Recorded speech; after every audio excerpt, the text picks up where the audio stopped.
Come in sir? Come in, आइए आइए। Good morning ma'am. Good morning. Good morning sir. Good morning. Good morning sir. Good morning. Take your seat. चलिए बैठ जाइए। Thank you sir. हाँ आकाश जी थोड़ा पीछे बैठ जाइए, पीछे खिसक करके, और सीधे हो जाइए थोड़ा सा। हाँ चलिए चलिए। आकाश जी सबसे पहले आप अपने बारे में कुछ बताइए, अपने बारे में कुछ जानकारी दीजिए, इंट्रो दीजिए अपना। सर मेरा नाम आकाश शुक्ला है।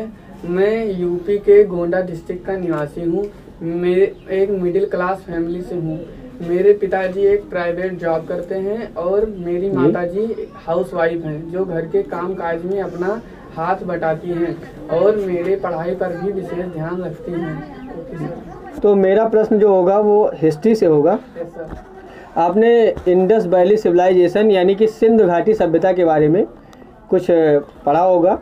उसमें देखा जाए तो एक हड़प्पा स्थल का नाम आता है, हड़प्पा स्थल का नाम आता है। तो हड़प्पा स्थल के बारे में आप कुछ विशेष जानकारी दीजिए। सर सिंधु सभ्यता की जब खुदाई हुई थी उसके दौरान अनेक स्थल प्राप्त हुए थे। हड़प्पा स्थल सिंधु सभ्यता की खुदाई के दौरान सबसे पहले प्राप्त हुआ था, जिसके कारण सिंधु सभ्यता को हम हड़प्पा सभ्यता भी कहते हैं। अगर बात की जाए तो इसकी खुदाई दयाराम साहनी के द्वारा हुई थी, उन्हीं के नेतृत्व में हुई थी और लगभग 1921 एडी में हुई थी। और अगर देखा जाए तो यह वर्तमान समय में पाकिस्तान में है और यह रावी के किनारे स्थित है। और यहाँ से अगर अवशेष से रिलेटेड कुछ बात की जाए तो यहाँ श्रमिक आवास मिले थे। जैसे यहाँ पर श्रमिक लोग आते जाते रहते थे, यहाँ श्रमिक आवास भी मिले थे, स्नानागार मिले थे, स्वास्तिक चिन्ह भी यहीं से मिला था।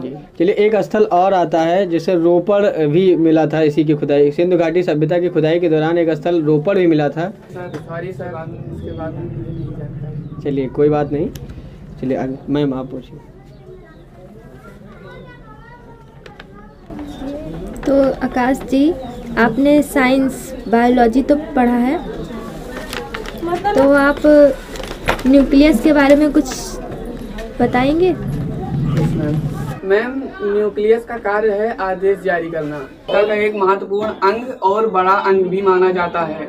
अगर हमारी उंगली कट गई है तो इस घाव को भरने के लिए न्यूक्लियस ऑर्डर जारी करता है कि इस घाव, सेंट्रोसोम को ऑर्डर जारी करेगा कि जल्दी से जल्दी भरना जारी करेगा घाव को भरने के लिए।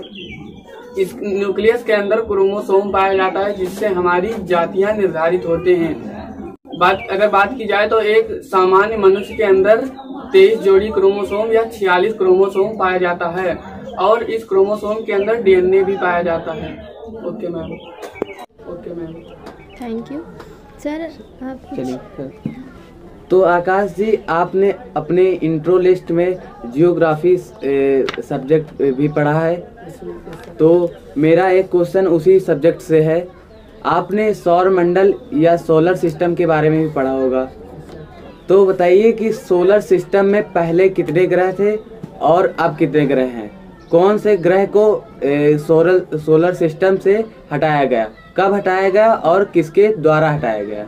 सर सोलर सिस्टम में पहले 9 ग्रह थे। 2006 के पहले सोलर सिस्टम में 9 ग्रह थे और प्लूटो को 2006 में IAU कमेटी यानी इंडियन एस्ट्रोनॉमिकल कमेटी द्वारा सौर मंडल की श्रेणी से बाहर कर दिया गया।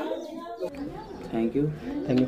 आकाश जी आप बताइए कि आप पढ़ाई कर रहे हैं, मेहनत कर रहे हैं, तो कुछ भी बन सकते हैं, शुभकामनाएं हैं, लेकिन आप IAS ऑफिसर ही बनना क्यों चाहते हैं? मैं IAS ऑफिसर बनके समाज की सेवा करना चाहता हूँ। यानी कि अगर आपका मानना यह है कि केवल IAS ऑफिसर ही समाज की सेवा करता है, टीचर भी समाज की सेवा कर सकता है, करता ही है, और डॉक्टर भी इस तरीके से अगर देखा जाए तो हर कोई भी समाज की सेवा करता है, लेकिन आप IAS ऑफिसर ही क्यों बनना चाहते हैं? फिर डॉक्टर भी बन सकते हैं, टीचर भी बन सकते हैं। सर मेरे कहने का ये मतलब नहीं था कि मैं IAS ऑफिसर बन के ही समाज की सेवा करूँगा। सर बचपन से मेरा ड्रीम था कि मैं एक सिविल सर्वेंट बनूंगा और सिविल सर्वेंट बन के मैं समाज की सेवा करूँगा।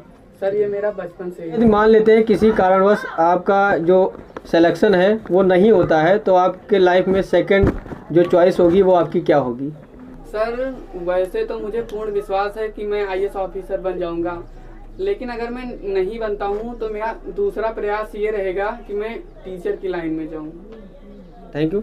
आपने अच्छे जवाब दिए हैं, लगभग सभी क्वेश्चन के अच्छे जवाब दिए हैं। आपके जो मार्क्स हैं वो काफ़ी अच्छे हैं।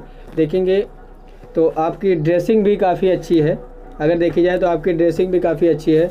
आपने जो जवाब दिए हैं वो भी अच्छा है, सॉरी बोलने का तरीका भी आपका अच्छा है। लगभग आप जो जवाब दे रहे हैं उसमें क्या है, बीच बीच में आप थोड़ा स्पीड काफ़ी ज़्यादा कर देते हैं। स्पीड को थोड़ा कम रखिए ताकि जवाब जो है वो एक अच्छे लय में आपके सारे सेंटेंस निकल सकें, क्योंकि आप जब भी कोई क्वेश्चन का जवाब देते हैं तो आपकी स्पीड जो है वो थोड़ा ज़्यादा हो जाती है।